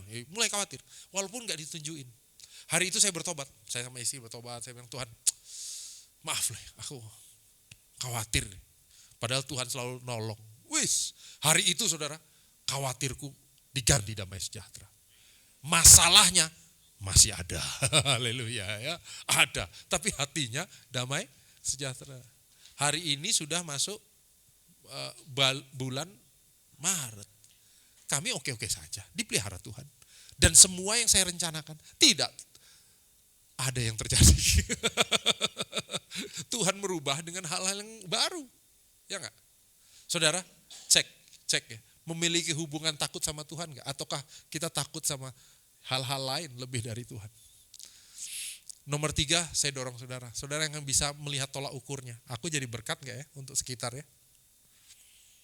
Ya. Orang-orang sekitarku mengenal kami, keluarga ini seperti apa ya? Orang-orang di sekitarku ngetok rumah nggak ya minta tolong? Atau takut ya? Wow. Terus waktunya jalan terus. Ya, next. Takut akan Allah dalam konteks Ulangan 6 ya, adalah berpegang teguh pada firman Allah, bersekutu dengan Tuhan, mengajarkan ketetapan Tuhan kepada keturunan. Nah, saudara, biasanya kita di gereja, di kelompok besar, kita fokus sama ini, berita-beritanya ya. Ya kan? Makanya kita butuh kelompok kecil, supaya berita-berita ini juga bisa menjadi kesini, mengajarkan ketetapan Allah kepada orang-orang sekitar. Kelompok kecil yang dibuat di rumah-rumah akan mendorong semua anggota keluarga terlibat dalam menghidupi firman Tuhan. Ya, makanya saya senang kalau kita ibadah kecil di rumah gitu, di rumah. Walaupun rumahnya kecil, justru makin kecil makin asik. Kelompok kecil dalam definisi saya, kecilnya nih saudara, 3-4 orang. Kalau udah, kelompok kami maksimal 8 orang, kelompok kami. Tapi kalau kadang-kadang ada gereja yang ini kelompok kecil kami, pas saya masuk 18 orang. Ini mah gak kelompok kecil ya. Ini ibadah minggu dijadiin di rumah gitu, enggak gitu saudara. Ibadah yang kecil betul-betul di rumah. Kenapa? Semua terlibat. Kita bisa sama-sama ngelihat, semua didorong untuk kesaksian. Ya enggak? Kita lihat dia kehidupan firmannya gimana ya? Itu adanya di kelompok kecil tuh. Dan di rumah tangga. Keluarga yang memenuhi rencana Allah adalah keluarga yang takut akan Allah. Amin. Terusin. Nomor 2, ya. Memiliki hubungan yang baik antar anggota keluarga. Keluarga yang memenuhi rencana Allah adalah keluarga yang membangun hubungan antar anggota keluarga melalui kebersamaan. Ya. Terima kasih untuk datang ke retret satu keluarga, itu keren. Ya. Buatlah kebiasaan-kebiasaan keluarga di rumah keluarga saya nggak punya culture kekristenan yang gimana. Ya. Keluarga istri saya mungkin karena papa Ambon nih kan, Ambon nih. Begitu masuk bulan September saudara, itu suasana Natal, September tuh. September tuh piring-piring merah keluar. Nanti November, biasa November awal, istri saya mulai keluarin box itu tuh, box dekorasi Natal. Nah, dia biasanya mendorong saya untuk ngerjain karena dia juga malas. Okay, ya. Yang kapan nih buka pohon Natalnya? Ya, nanti dia buka pohon Natal sama gantungan-gantungan itu. Mamah mertua saya dari sekolahnya perhotelan, hospitality gitu. Jadi sangat gitu loh ya. Piring merah, serbetnya Natal-Natal gitu. Ya. Rumah tuh ada gantungan-gantungan gitu. Kalau saya mikirnya tuh adalah gini, bungkusnya lagi. Nanti kalau habis Natal, aduh. Makanya saya lihat banyak rumah keluarga Ambon tuh ya saudara, sepanjang tahun Natal. Saya datang hari April, masih ada pohon Natal. Kenapa? Malas masukin lagi, udah tunggu Natal aja langsung. Tapi kalau di rumah kami enggak, punya culture Natal itu. Ada culture Natal yang di keluarga saya enggak ada, yaitu tukar kado di 24 malam. Selalu ada tuh. Buat saya kan gini, ya oke lah, ya ada, enggak. Kalau di keluarga ini harus ada. Tapi waktu saya mulai menilik ya saudara, hal-hal kayak gitu, saudara, bagus loh saudara. Ya, ada kebersamaan. Asal dibuat nilainya adalah nilai yang baik ya.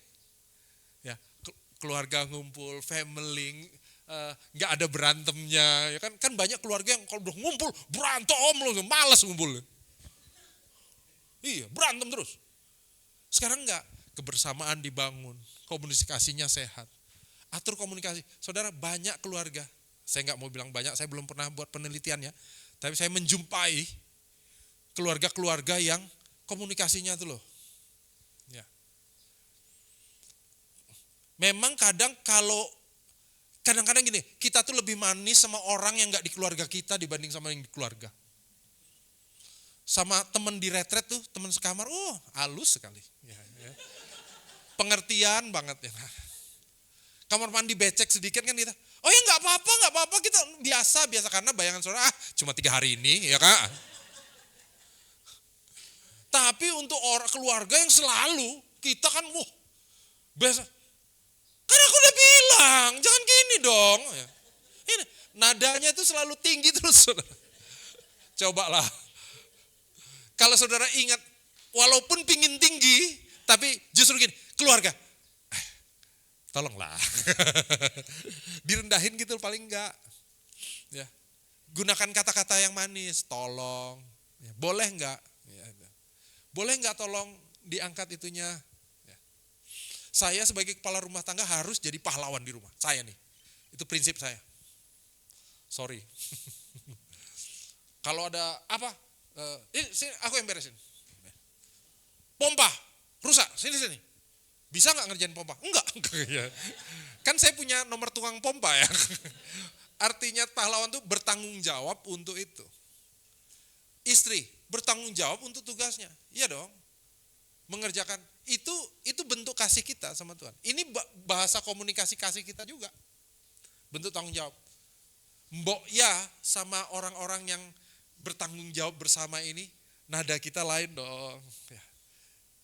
Nggak usah yang selalu ketus itu loh. Ya. Pak, pagi. Ya. Anak kita udah bela-belain, panggil, Pak, selamat pagi. Kita jawab, oh ya, selamat pagi. Senyumin dikit dong. Apa kabar? Buka komunikasi. Saya tahu nggak usah harus gini ya. Saya tahu ada yang mungkin culture-nya nggak kayak gitu. Mbok ya dibuka saja dengan hal-hal yang sederhana. Mungkin perhatian, mungkin tepukan di bahu untuk keluarga kita. Ya. Mungkin itu sesuatu yang mungkin jarang kita lakukan. Justru karena jarang anak kita ditepuk jauh bahu oleh saudara, jadi sesuatu itu. Papa tepuk bahu saya. Ya. Cari jalan untuk membangun komunikasi dengan anggota keluarga. Itu bagian dari iman kita. Amin. Terusin ya.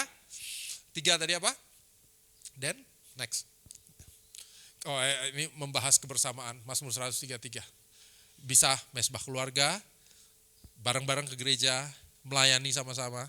Sekarang ya keluarga saya semua melayani, saudara. Saya ini bukan ini ya, untuk ucapan syukur. Saya nggak pernah ngajarin, nggak pernah. Somehow saya lihat mereka melayani, saya pikir, Tuhan terima kasih. Iya, Shopee. Shopee juga mengucapkan terima kasih. Saya ucap syukur untuk apa yang Tuhan kerjakan. Tapi itu semua anugerah. Kenapa? Kan nggak pernah dia cuma dihidupi aja. Begitu saudara menghidupinya dalam kehidupan hari-hari, tiba-tiba semua melakukannya tuh. Ya. Nggak usah harus diajar yang gimana, dihidupi bersama-sama. Tiba-tiba semua bergereja bersama, melayani sama-sama, punya waktu rekreasi, kayak sekarang, bagus nih. Ya, terus komunikasi yang sehat itu kerendahan hati, kejujuran, mendengar, perkataan yang membangun. Yang tadi ya, kalau dia ngomong dengerin dulu ya. Mama saya, mertua, itu adalah orang yang selalu orang suka untuk ngobrol sama dia. Tapi kalau saudara nanti dengar bagaimana dia ngobrol sama orang, sejujurnya dia nggak ngobrol apa-apa. Dia cuma denger. Ya, dia denger, habis itu gitu. Dia memang nggak suka ngobrol orangnya, tapi dia suka dengerin orang cerita, habis itu dia, hah, gitu ya? Apa? Ya ampun. Cuma respon-respon gitu, saudara. Itu mama saya ya. Gitu. Dia, aduh kasihan. Udah gitu karena oma kan ya, umur hampir 80. Jadi kalau yang ngomong lebih muda dia usap-usap. Udah, yang sabar. Habis gitu anaknya bilang, ngobrol sama oma tuh enak banget. Padahal yang ngobrol dia. Oma mah cuma, ya yang sabar ya. Nanti Tuhan tolong. Gitu ya. Ya ampun. Gitu sih mami. Gitu aja kalau ngomong. Tapi dia apa-apa ya dia. Kenapa? Mendengar yang baik. Oke. Perkataan yang baik. Terus. Ya, jadi berkat untuk masyarakat. Allah menjadikan dan membentuk institusi keluarga agar keluarga dapat beranak cucu bertambah banyak. Tetapi keluarga Kristen juga memiliki tugas melakukan misi dalam masyarakat dimanapun keluarga Kristen berada, yakni melakukan apa? Amanat agung. Sehingga kita harus jadi berkat untuk lingkungan kita. Oke, ada pertanyaan nggak? Pertanyaan di situ? Apakah di rumah ada mesbah keluarga sekarang? Gak usah angkat tangan yang gak ada. Ya. Cek aja di hati saudara ya. Ya. Atau, udah lama ya gak mesbah keluarga. Boleh nih pulang dari sini, mulai sebulan sekali. Ya, sebulan sekali. Kumpul keluarga, nyanyi satu lagu, doa. Nanti yang paling tua doain gitu, udah beres. Habis itu sharing sedikit gimana harinya, gimana pelayanan di gereja, nanya udah beres. Nggak usah panjang-panjang, jadikan itu. Atau lagi ada kumpul keluarga, ya, buat mesbah keluarga sebentar di depan, doa sama-sama, nyanyi satu lagu, doa, siapa mimpin doa, saling doakan, selesai. Udah, buat yang simpel-simpel di rumah saudara, oke? Komitmen apa yang saudara buat untuk membangun kebersamaan dan komunikasi yang sehat dalam keluarga? Cek di hati saudara. Adakah hal yang saudara mau tambahkan hari ini untuk keluargamu begitu pulang dari tempat ini? Amin.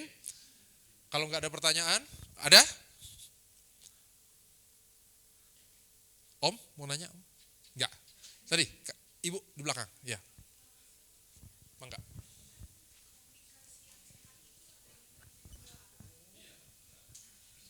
Ya, betul. Ya, shalom. Shalom.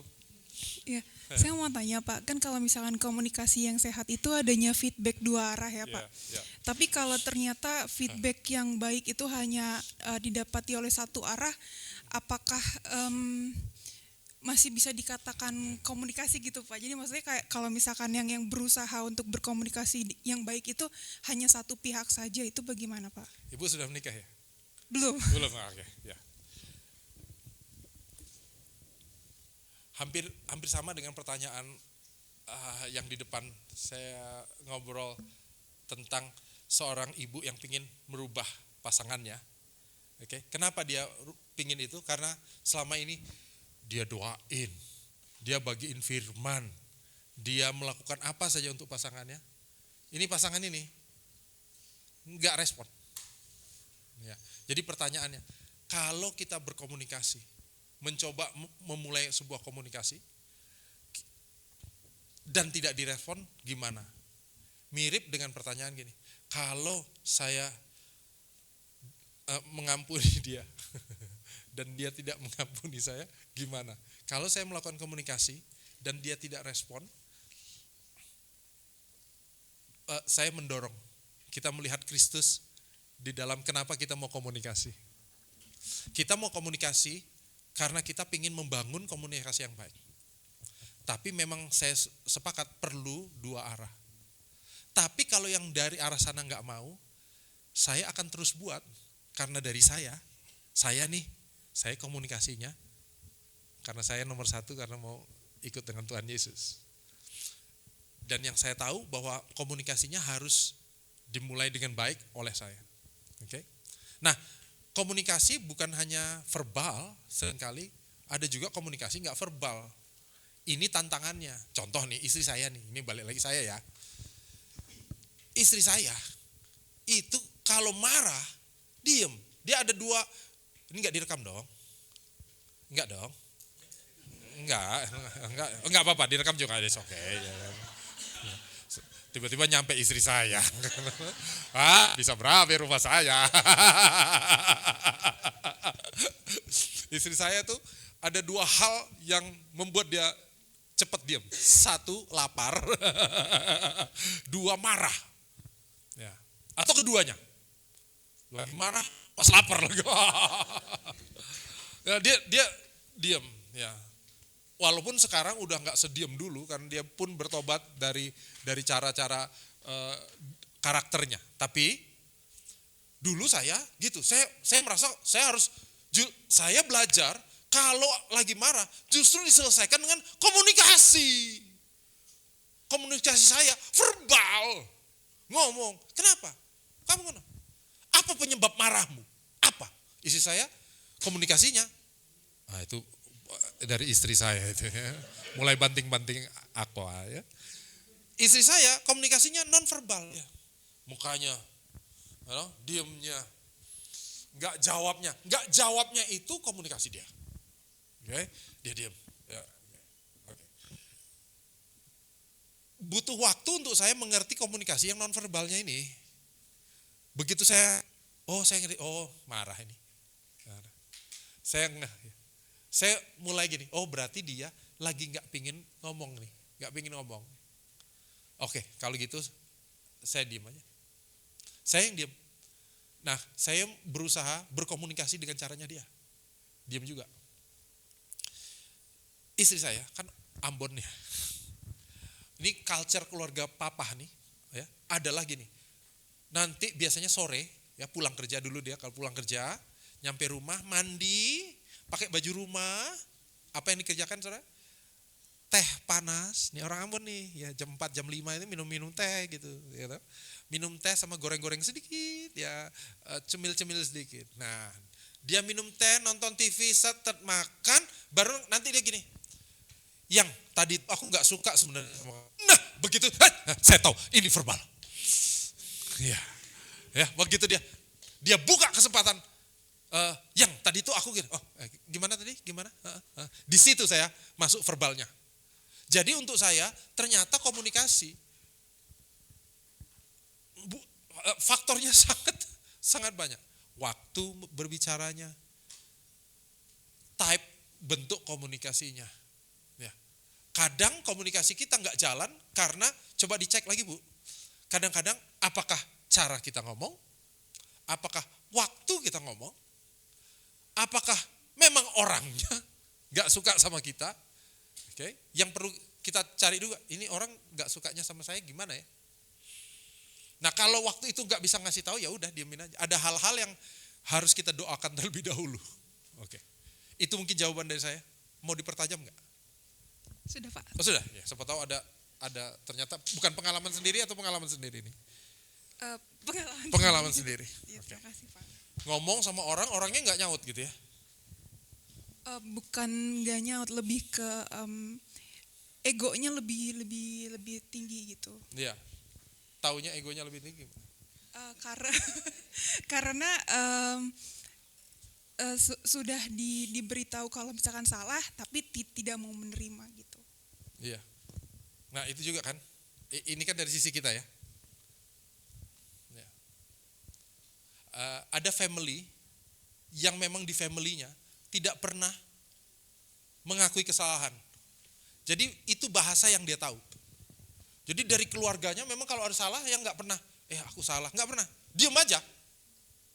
Kemarin saya baru sharing sama satu teman, konselor, dia ngakui, Sam, keluarga aku kalau marah diem dan tidak membahas masalahnya. Udah, itu artinya kita nggak suka masalah itu. Nah masalahnya adalah dia ketemu dengan pasangan yang kalau ada masalah harus dibuka di meja. Dijelasin. Itu dia bilang, itu hal yang enggak, dia marah bukan karena masalahnya, dia marah karena harus buka masalahnya. Hal lain lagi. Jadi menurut saya hubungan jadi harus dikerjakan terlebih dahulu. Ya, hubungannya mengerti kenapa dia buat itu ya. Itu jadi penting dan prosesnya enggak 1 minggu. Cukup panjang deh itu. Oke? Terima kasih Pak. GBU. Ya. Ya.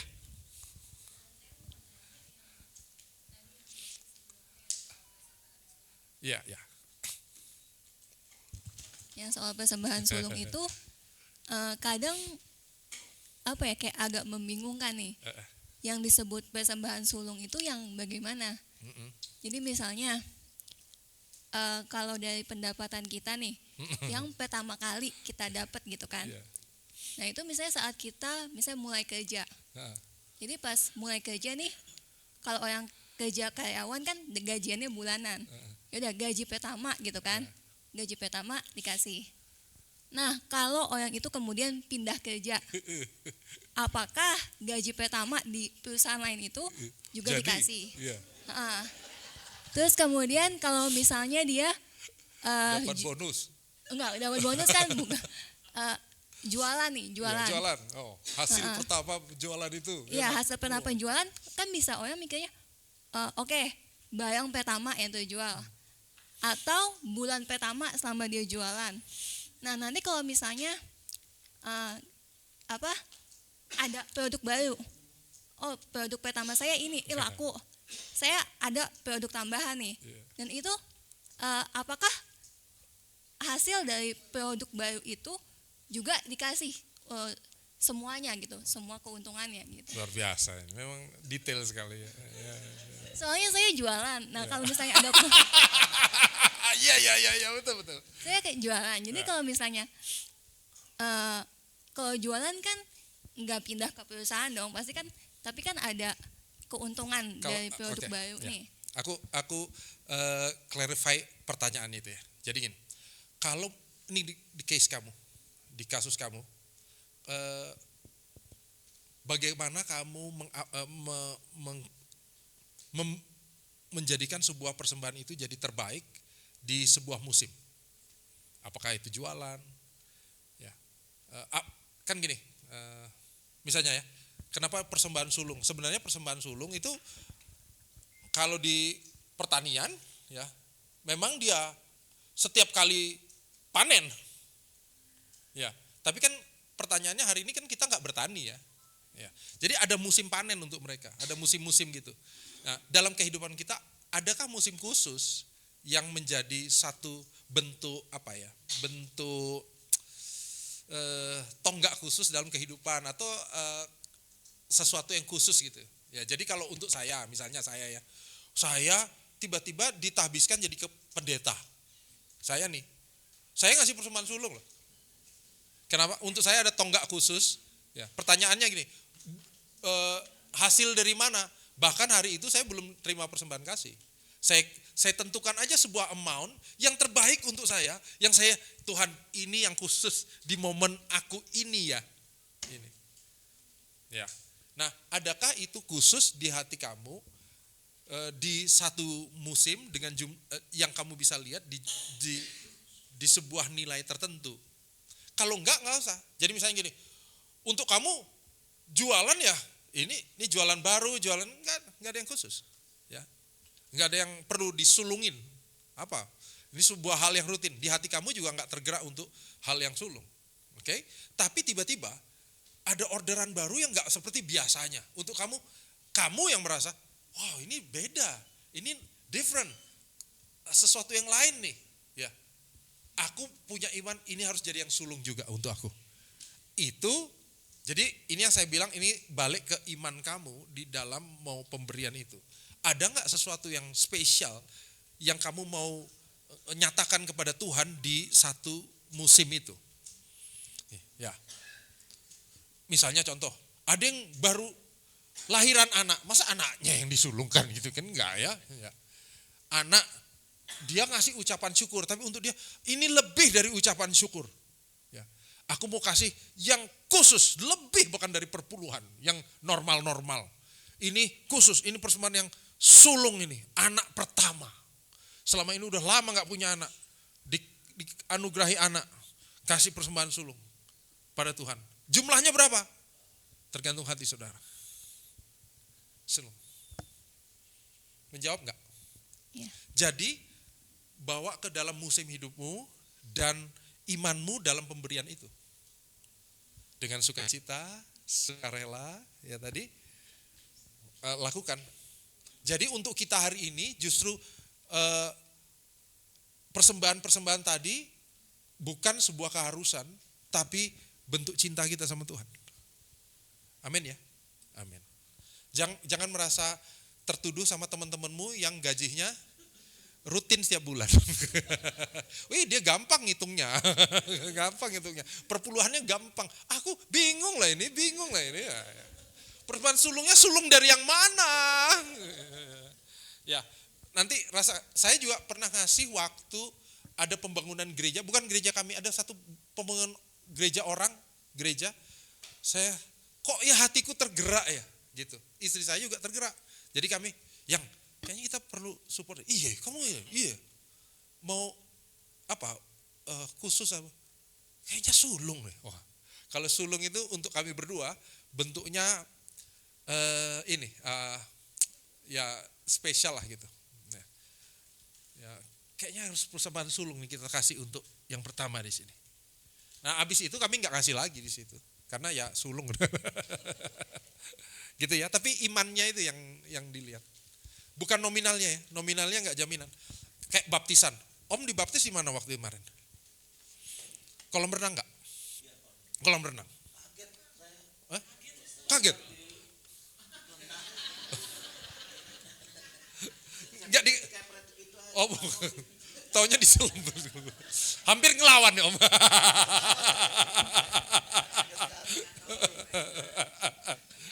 Iya. Kan ada yang dibaptis mungkin kolam baptisan.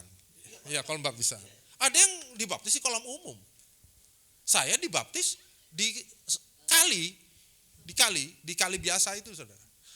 Pertanyaannya, apa yang membedakan saya nyelam di kolam renang itu baptis dan saya nyelam berenang? Apa yang membedakan? Airnya? Enggak, apanya? Imannya. Waktu saya, Tuhan ini baptis, ini aku menyerahkan hidupku ya. Ini baptisan loh, ini baptisan. Baptis. Kolamnya sama, airnya sama, apalagi air kali saya di ujung sana ada yang cuci mobil lagi. Cuci mobil pakai air kali itu, ya ampun. Ya. Jadi kalau kamu nanti memberi, kamu yang iniin sama Tuhan. Ini yang jadi bahasa kamu sama Tuhan. Namamu siapa? Maaf. Cindy. Jadi Cindy yang ngomong, Tuhan, aku rindu. Atau kamu digerakkan, aku gerakkan nilai khusus ya. Kayaknya sulung. Ya. Dari mana itu Tuhan? Tiba-tiba ada orderan baru, bentuk baru. Kamu biasanya apa? Jadi hal yang beda untuk kamu gitu. Kamu bisa, oh ini nih, ya mungkin. Kamu bisa jawab ya? Terima kasih Pak. GBU. Oke. Satu lagi terakhir kalau ada. Oke, Ibu ya, terakhir ya. Udah jam 12. Ketupat sudah menunggu. Shalom Pak, Ya, Bu. saya mau bertanya terkait apakah ada mesbah keluarga dalam keluarga Adalah saudara? apa? Ini. Mesbah keluarga, ya. Sama yang kedua itu Komitmen membangun dalam kebersamaan keluarga. komunikasi ya, Bu. Dalam keluarga saya ada yang mengenal Yesus Ya, dan mereka mengajarkan. ya. Tapi ketika di tahun baru, terutama kami ada kumpul keluarga. Batak ya, Bu ya? Batak. Ya. Tapi- Mandok Hatta itu bukan? Menurut Hatta, ya, iya betul. Tapi ada beberapa keluarga, misalnya dalam keluargaku kumpulan besar Simanulang, Ya. keluarga mama. Ada beberapa keluarga Katolik, Kristen, inilah beda aliran. Terus beberapa yang karismatik banget, ketika di perkumpulan itu keluar karena katanya nggak pas ini. Waduh, wah. Ada seperti Terlalu karismatik. ya terlalu karismatik. Memang ada keluargaku seperti itu, Ya. tapi itulah keluarga. Ya. Baru ketika kami menjalani komunikasi kebersamaan keluarga Baru untuk datang. membangun Kristen itu terjadi perdebatan, Konflik. itu bagaimana ya Pak? Ketika mesbah keluarga kita udah kita bangun, udah saling mengenal Yesus, sudah melakukan perbuatannya, tapi di satu sisi dengan beberapa prinsip kekeluargaan itu menghindar, padahal sama-sama melakukan kebaktian, sama-sama melakukan doa, tapi karena mungkin cara berbedanya ke liturgi gerejanya berbeda, jadi ada suatu bukan perselisihan, tapi kayak aku mau ini, aku benar, aku mau ini, aku benar. Itu bagaimana Pak? Menjaga itu biar tidak ada kejenjangan antar keluarga. Ya. Terima Kalau kasih, ini ya, makasih Bu. Bu siapa maaf nama? Nama saya Siti Rama Utagalung. Ibu Siti. Saya panggil Ibu Siti boleh? Oke. Ibu Siti, kalau itu keluargamu, istri, suami, suami? Iya, suami. Oke, ya. Suami, istri dan anak-anak itu dalam kontrol kalian. Tapi kalau itu udah berurusan dengan keluarga-keluarga lain, ya, buat kita mendahulukan hubungan. Oke. Keluarga yang lain urusan keluarganya masing-masing. Kita nggak ngurusin keluarga yang lain. Kita mendoakan keluarga itu, tapi nggak urusan, nggak mendikte dia harus apa. Kita berharap nggak ada konflik, tapi kalau konfliknya dari sana kita doakan supaya nggak konflik. Buat kita hubungan yang nomor satu, ya. Dan kita berdoa ada perubahan di situ. Tapi kalau itu berawal dari kita, firman Tuhan bilang kita mendahulukan damai sejahtera. Kita mendahulukan damai, ya, bukan konfliknya. Bukan urusan ngajar mereka, enggak, biarin aja, enggak apa-apa. ibu, bapak ibu yang karismatik, kumpul aja kalau lagi sama yang Katolik, kumpul aja nggak apa-apa. Nyanyi lagu yang sama nggak apa-apa, ya kan? Itu kita yang merasa lebih karismatik keluar nggak apa-apa, doakan mereka, ya doakan mereka. Tadi yang saya mau ini push ada lagi nih, ibu menilai bahwa sepertinya fondasinya sama, mengenal Kristus, tapi buahnya kok beda. Oh sorry tadi, ya buahnya beda. Saya curiga Bu, justru fondasinya berbeda, sehingga buahnya jadi beda. Oke. Kalau yang buat teman-teman yang keluar kita udah bisa lihat, dia merasa lebih baik. Nah, justru pengenalan sama Tuhan kan harusnya membuat kita mengerti bahwa ini liturgi. Ya. Liturgi itu cuma cara kita bersama-sama. Ya. Liturgi orang Israel aja berubah-berubah juga terus. Oh iya, di Alkitab saudara bisa lihat liturgi orang Israel berubah dalam pendekatan kepada Tuhan. Pertama kemah Musa, ya kan? Kemudian kemah Daud, beda Bu penyembahannya. Tiba-tiba Salomo, kemah tabernakal Salomo, beda. Tiba-tiba mereka dibuang ke Babel, nggak ada tuh semua itu. Cuma ada persekutuan kecil aja. Sinagog nggak ada. Sinagog baru keluar nanti kelihatan di Perjanjian Baru. Mulai kita dengar ada sinagog. Dulu nggak ada. Jadi gaya metode liturgi ibadah di Alkitab pun berubah-ubah. Ada perkembangan. Ya.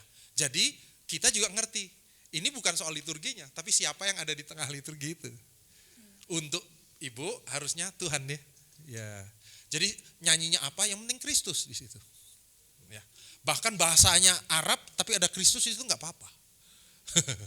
Kemarin ada kasus ya saudara, ada lagu Kristen bahasa Arab dikira lagu kasidah, diputar di mana-mana. Pas yang ngerti Arab loh, ini kan lagu Kristen katanya.